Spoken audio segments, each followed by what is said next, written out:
ಏನಾದರೂ ಕಾಯಿಲೆಗಳು ಬಂದಂಥ ಸಂದರ್ಭದಲ್ಲಿ ತಕ್ಷಣ ಡಾಕ್ಟರ್ನ ಕರೆಸಬೇಕು, ಲಸಿಕೆಗಳಾಗಿಸಬೇಕು. ಮತ್ತು ಆ ಕುಟುಂಬಗಳಿಗೆ ಏನಾದರೂ ಆ ಡೈರಿಗಳಿಂದ ಸಿಗುವಂಥ ಸೌಲಭ್ಯಗಳು ಏನೇ ಇದ್ರೂ ಕೂಡ ಅದನ್ನು ಕೊಡಿಸುವಂಥದ್ದು, ಪಕ್ಷಾತೀತವಾಗಿ ಕೊಡಿಸುವಂಥ ಒಂದು ಭಾವನೆಗಳನ್ನು ನಾವು ಇಟ್ಕೊಂಡು ನಾವು ಕೆಲಸ ಮಾಡಿದಾಗ ಬಹುಶಃ ಅಂಥ ಕಡೆ ನಾವು 4 ಮಾಡಿದ್ರೆ ಅವರು 10 ಜನಕ್ಕೆ ನೋಡಪ್ಪ ಅಲ್ಲಿ ಪಕ್ಷ ನೋಡಲಿಲ್ಲ, ನಮ್ಮ ಕೆಲಸ ಮಾಡಿಕೊಟ್ಟಿದ್ದಾರೆ ಅಂದ್ರೆ ವಿಶ್ವಾಸ ಒಂದು ಬೆಳೆಸ್ಕೊಂಡು, ಇವತ್ತು ನಮ್ಗೆ ಓಟು ಕಡಿಮೆ ಇದ್ರೂ ಕೂಡ ಯಾಕೆ ನಿಮ್ಮನ್ನ ಗೆಲ್ಲಿಸಿದ್ರು ಅಂದ್ರೆ ಆ ವಿಶ್ವಾಸ. ಆದ್ರೆ ಬೇರೆಯವ್ರನ್ನ ಮಾಡಿದ್ರೆ ಏನಾಗ್ಬೋದು ಇಲ್ಲಿ ಅನ್ನುವಂಥ ದೃಷ್ಟಿಯಿಂದ ಆ ವಿಶ್ವಾಸದಿಂದ ಇವತ್ತು ನಿಮ್ಮನ್ನೇನು ಗೆಲ್ಲಿಸಿದ್ದಾರೆ. ಹಾಗಾಗಿ ನಾವು ಎಲ್ಲರೂ ಕೂಡ ಮುಂದಿನ 5 ವರ್ಷಗಳ ಕಾಲ, ಆಮೇಲೆ ಯಾವಾಗಲೂ ಕೂಡ ಯಾವುದೇ ಒಂದು ಚುನಾವಣೆ ಬಂದ್ರೆ ಆ ಚುನಾವಣೆಗಳು ಹೇಗಿರ್ಬೇಕು ಅಂತ ಹೇಳಿದ್ರೆ, ಬಹುಶಃ ನಾವು ಮುಂದಿನ ಆ ಚುನಾವಣೆಗೆ ಯಾರೇ ಕ್ಯಾಂಡಿಡೇಟ್ ಆಗಲಿ ಆ ಕ್ಯಾಂಡಿಡೇಟ್ ಗೆಲ್ಲಬೇಕು. ನಾವೇನು ಮಾಡ್ತೀವಿ, 5 ವರ್ಷ ನಾವು ಗೆಲ್ತೀವಿ, ಗೆದ್ದಾದ ನಂತರ ಅಲ್ಲಿ ತುಂಬಾ ಎಲ್ಲ ಎಕ್ಕುಟ್ಟಿಸಿರ್ತೀವಿ. ಅಂದ್ರೆ ನೆಕ್ಸ್ಟ್ ಯಾರಾದ್ರೂ ಕ್ಯಾಂಡಿಡೇಟ್ ಬಂದಾಗ ನಾವು ಗೆಲ್ಲಕ್ಕಾಗಲ್ಲ. ಆಮೇಲೆ ಈ ರೀತಿ ಈಗ ನಮಗೆ ಓಟುಗಳು ಏನು ಕೊರತೆ ಇತ್ತು, ಈ ಓಟುಗಳನ್ನ ಜಾಸ್ತಿ ಮಾಡ್ಕೊಳ್ಳುವುದಕ್ಕೆ 100 ಲೀಟರ್ ಹೆಚ್ಚುವರಿ ಆದಾಗ ನಾವು ಇನ್ನೊಂದು ಡೈರಿಯನ್ನ ಮಾಡ್ಕೊಬೇಕು. ಅದಕ್ಕೆ ಆ ಡೈರಿ ನಾವು ಮಾಡಿದಾಗ ಆ ಒಂದು ಕರ್ಟಸಿ ನಮ್ಮ ಮೇಲೆ ಇರುತ್ತೆ. ಆ ಡೈರಿಯವರು ಯಾರು ಡೆಲಿಗೇಟ್ ಮಾಡ್ತಾರೆ, ಚುನಾವಣೆಗಳು ನಡೆದು ಅಧ್ಯಕ್ಷರಾಗ್ತಾರೆ, ಡೆಲಿಗೇಟ್ ಆಗ್ತಾರೆ, ಅವ್ರು ನಮ್ಗೆ ಓಟ್ ಹಾಕ್ಬೇಕು ಅನ್ನುವಂಥ ತೀರ್ಮಾನಕ್ಕೆ ಬರ್ತಾರೆ. ಇವತ್ತು ಇದನ್ನೇ ಕಳೆದಲ್ಲಿರ್ತಕ್ಕಂಥ ರೈತರು ಯಾರು ಇವತ್ತು ಜಾನುವಾರುಗಳನ್ನ ಹೈನುಗಾರಿಕೆಯಲ್ಲಿ ನಮ್ಮ ಜಿಲ್ಲೆಯಲ್ಲಿ 2 ಜಿಲ್ಲೆಗಳಲ್ಲಿ ಹೈನುಗಾರಿಕೆಯಲ್ಲಿ ಹೆಚ್ಚು ತೊಡಗಿಸ್ಕೊಂಡಿರ್ತಾರೆ. ಆದರೆ ಪ್ರತಿ ಕ್ಷಣದಲ್ಲಿ ಕೂಡ ನಮಗೆ ಕಾಯಿಲೆಗಳು ಹೇಳ್ಬಿಟ್ಟು ಬರೋದಿಲ್ಲ. ಜಾನುವಾರುಗಳಿಗೆ ಏನಾದರೂ ಕಾಯಿಲೆಗಳು ಬಂದ್ಬಿಡ್ತದೆ, ತಕ್ಷಣ ಡಾಕ್ಟರ್ಗಳನ್ನ ಸಂಪರ್ಕ ಮಾಡಬೇಕು. ಮತ್ತು ನೀವು ತಕ್ಷಣ ನಮ್ಮ ಕೃಷ್ಣಾರೆಡ್ಡಣ್ಣವ್ರ ಟೆಲಿಫೋನ್ ನಂಬರು ಇಟ್ಕೊಂಡಿರ್ಬೇಕು, ಅವಪ್ಪನವ್ರ ಟೆಲಿಫೋನ್ ನಂಬರು ಇಟ್ಕೊಂಡಿರ್ಬೇಕು. ಯಾವುದೇ ಕ್ಷಣದಲ್ಲಿ ಯಾರೇ ಫೋನ್ ಮಾಡಿದ್ರು ಕೂಡ ತಕ್ಷಣ ನೀವು ರಿಸೀವ್ ಮಾಡಬೇಕು, ನೀವು ಸ್ಪಂದಿಸಬೇಕು, ತಕ್ಷಣ ಡಾಕ್ಟರ್ಗಳನ್ನ ಕಳಿಸ್ಬೇಕು. ಮತ್ತು ಅಲ್ಲಿ ಆ ಭಾಗದಲ್ಲಿ ನೀವು ರೈತರಿಗೆ ಸಬ್ಸಿಡಿಗಳು ಇರ್ತವೆ, ಸಾಕಷ್ಟು ಲೋನ್ಗಳು ಕೊಡುವಂಥದ್ದು ಇರ್ತದೆ. ಏನೇ ಇದ್ರೂ ಕೂಡ ತಕ್ಷಣ ಸ್ಪಂದಿಸಬೇಕು. ಮತ್ತು ನಮ್ಮ ಅಭ್ಯರ್ಥಿಗಳು ಎಲ್ಲಿ ಗೆದ್ದಿಲ್ಲ ಅಲ್ಲಿ ಕೂಡ ನೀವು ಕೆಲಸ ಮಾಡ್ಬೋದು. ಅಲ್ಲೇನು ನೀವು ಬರೋಂಗಿಲ್ಲ ಹೋಗಂಗಿಲ್ಲ ಅಂತ ಹೇಳಿಲ್ಲ. ಆ ಭಾಗದಲ್ಲಿ ಕೂಡ ಇವತ್ತು ಕಸಬಾ ಇರ್ಬೋದು, ಮತ್ತು ಮಹಿಳಾ ಕ್ಷೇತ್ರದಲ್ಲಿ ನಮಗೆ ಎಲ್ಲಿ ಚೇಳೂರುವರೆಗೂ ಇತ್ತು, ಚೇಳೂರು ಬಾಗೇಪಲ್ಲಿವರೆಗೂ ಕೂಡ ಇತ್ತು. ಹಾಗಾಗಿ ಎಲ್ಲಿ ಕ್ಷೇತ್ರದಲ್ಲಿ ನಮ್ಮ ಡೈರೆಕ್ಟರ್ ಇಲ್ಲ ಅಂದ್ರೂ ಕೂಡ ಆ ಭಾಗದಲ್ಲಿ ಇರ್ತಕ್ಕಂಥ ರೈತರಿಗೆ ನಾವು ಸಹಕರಿಸಬೇಕಾಗ್ತದೆ. ಲೋನ್ಗಳು ಕೊಡುವಂಥದ್ದು ಇರ್ತದೆ, ಸಬ್ಸಿಡಿಗಳು ಇರ್ತದೆ.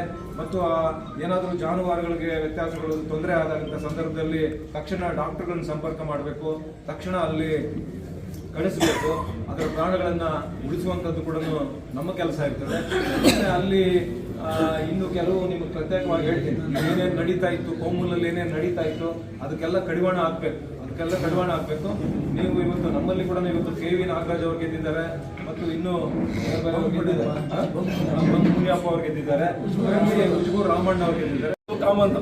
ಅದರಿಂದ ಪಕ್ಷಕ್ಕೆ ಒತ್ಕೊಳ್ಬೇಕಾದ್ರೆ ನಾವು ಧೈರ್ಯವಾಗಿ ಮುನ್ನುಗ್ಗಬೇಕು.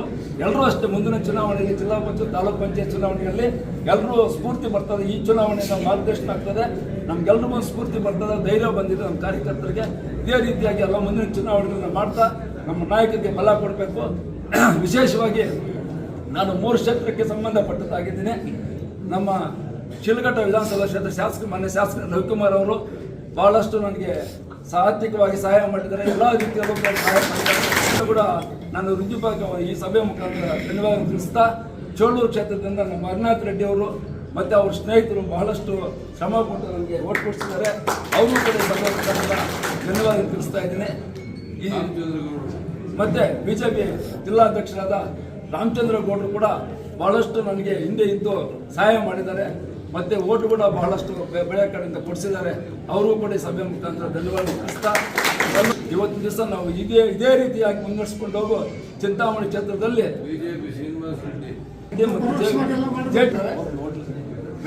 ಬಹಳಷ್ಟು ಪಾತ್ರ ವಹಿಸಿ ನಮಗೆ ಅಲ್ಲಿ ನಮ್ಮ ಕಡಿಮೆ ಮತ ಇದ್ರು ಕೂಡ ಹೆಚ್ಚಿಗೆ ಮಾಡಿ ಮತ ಕೊಟ್ಟು ಅವರೆಲ್ಲ ಜವಾಬ್ದಾರಿ ತಗೊಂಡು ಓಟ್ ಕೊಡಿಸಿದ್ರು, ಅವರು ಕೂಡ ಸಭೆ ಮುಖಾಂತರ ನಮ್ಗೆ ಧನ್ಯವಾದ ತಿಳಿಸ್ತಾ ಇದ್ದೀನಿ.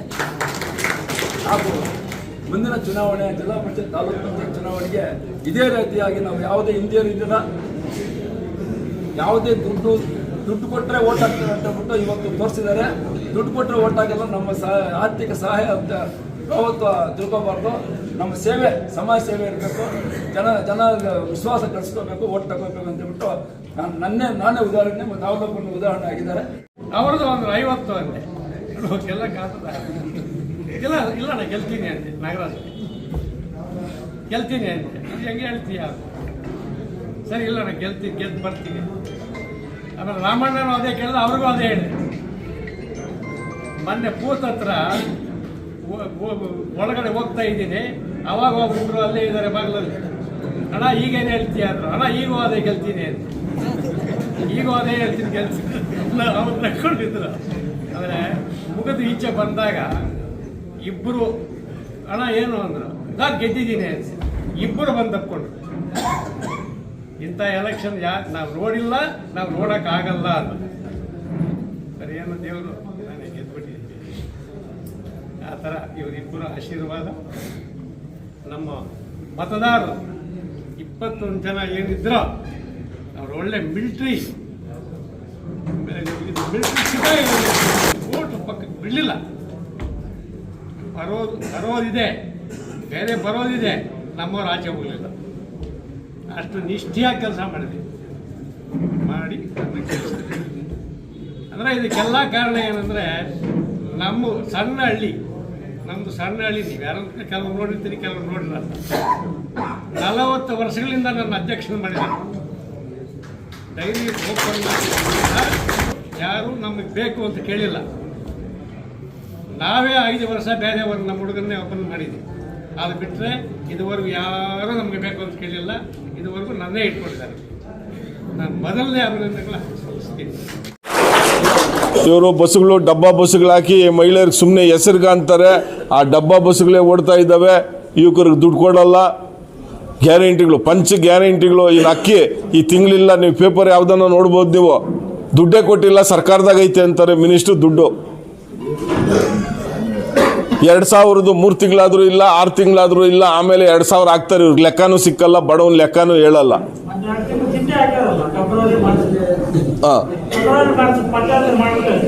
ಅದಕ್ಕೆ ಏನಾಗೈತೆ ಅಂದರೆ ಈ ಎಲೆಕ್ಷನ್, ನಾವು MP ಎಲೆಕ್ಷನ್ನಾಗ ಹಿಂಗೇ ಆಗ್ತದೆ ಅಂತ 5 ಗ್ಯಾರಂಟಿಗಳ ಬಗ್ಗೆ ಕ್ಲೀನಾಗಿ ವರ್ಣನೆ ಮಾಡೋರು. ಯಾವ ಊರಿಗೆ ಹೋದ್ರೂ ಇದು ಹೇಳ್ತಾನೆ ಇರಬೇಕು ಅಂತೇಳಿ. ಕೃಷ್ಣರು ಏನು ಸರ್ ಅಂದರೆ ಎಲ್ಲರಿಗೂ ಹೇಳಿರೋರು.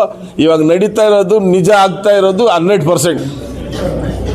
ಆದ್ದರಿಂದ ನಾವೆಲ್ಲ ಸೇರಿ NDA ಪಕ್ಷದಲ್ಲಿ ಯಾವುದೇ ಎಲೆಕ್ಷನ್ ಆಗಲಿ, ಎಷ್ಟೇ ಮನಸ್ತಾಪ ಇರಲಿ, ಅದನ್ನು ಬಗೆಗೊತ್ತು ಈರಪ್ಪ. ನಮ್ಮದು ಇವತ್ತು 70 ವರ್ಷ. ನಮ್ಮ ಅವಲಪ್ಪನವರು ಸೀನಿಯರ್ ಆಗಿರ್ಬೋದು, 65 ಎಷ್ಟಣ್ಣ, 70 ವರ್ಷ.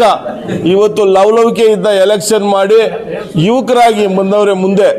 ಇವತ್ತು ಅಂಥವ್ರು ಎಲೆಕ್ಷನ್ ಮಾಡಿದ್ಮೇಲೆ ನಾವೆಲ್ಲ ವಯಸ್ಸಾಗಿರೋರು ಯಾವ ಥರ ಎಲೆಕ್ಷನ್ ಮಾಡಬೇಕು ಅನ್ನೋದ್ರ ಬಗ್ಗೆ ಎಲ್ಲ ಲೀಡರ್ಗಳೇ ಯಾರನ್ನೂ ಅಳಗಳಿ ಅಂಥದ್ದಿಲ್ಲ. ಯಾರು ಇದರಲ್ಲಿ ಪ್ರೀತಿಯಾಗಿ ಬಂದು ಮಾತಾಡಿಸಿ ವ್ಯವಸ್ಥೆ ಮಾಡ್ಕೊಬೇಕು, ಅನ್ಯೋನ್ಯವಾಗಿ ಬೆಳೆಸ್ಕೊಬೇಕು. ಅವ್ರು ನಮ್ಮ ಹತ್ರ ಬರಿಲ್ಲ, ಇವ್ರು ನಮ್ಮ ಹತ್ರ ಹೋಗಿಲ್ಲ ಅಂದಾಗ ಲೀಡರ್ಶಿಪ್ ಮಾಡಲ್ಲ. ಪಾರ್ಟಿನ ಬೆಳೆಸಕ್ಕೆ ಇದು ನಂದು ಪಾರ್ಟಿ, ಇದು ನಂದು ಮನೆ, ಇದು ನಾನು ಯಾರನ್ನು ಮಾತಾಡಿಸ್ಬೇಕು, ನಾನೇ ಲೀಡ್ರು, ನನ್ನ ಯಾರು ಕರೆಯಂಗಿಲ್ಲ, ನಾನೇ ಮಾತಾಡಿಸ್ತೀನಿ ಅನ್ನೋದನ್ನ ಬೆಳೆಸ್ಕೊಬೇಕು. ನನ್ನ ಕರೆದಿಲ್ಲ ಅವ್ರು ಹೋದ್ರು, ನನ್ನ ಮಾಡಿಲ್ಲ ಇವ್ರು ಹೋದ್ರು, ನನ್ನ ಕೇಳಿಲ್ಲ. ಒಬ್ಬನ ಕೇಳಿದ್ರೆ ಒಬ್ಬನ 100 ಜನಕ್ಕೆ ಕೇಳಬೇಕು. ಈ ಸಿದ್ಧಾಂತ ಬೆಳೆಸ್ಕೊಂಡು ಒಗ್ಗಟ್ಟು ಎಲ್ಲಿ ಬೆಳೀತದೋ,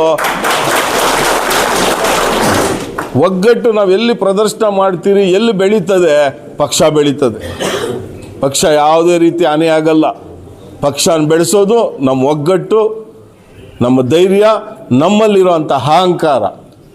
ಅವನ್ನ ನಾವು ಬಿಟ್ಟು ಇದು ನಮ್ಮದು, ದೇವ್ರು ಎಲ್ಲರೂ ಮುಗ್ತೀರಾ, ಮನೆಯಲ್ಲಿದ್ದು ದೇವ್ರು ಮುಗ್ತೀರಾ, ಸೇಮ್ ಪಕ್ಷ.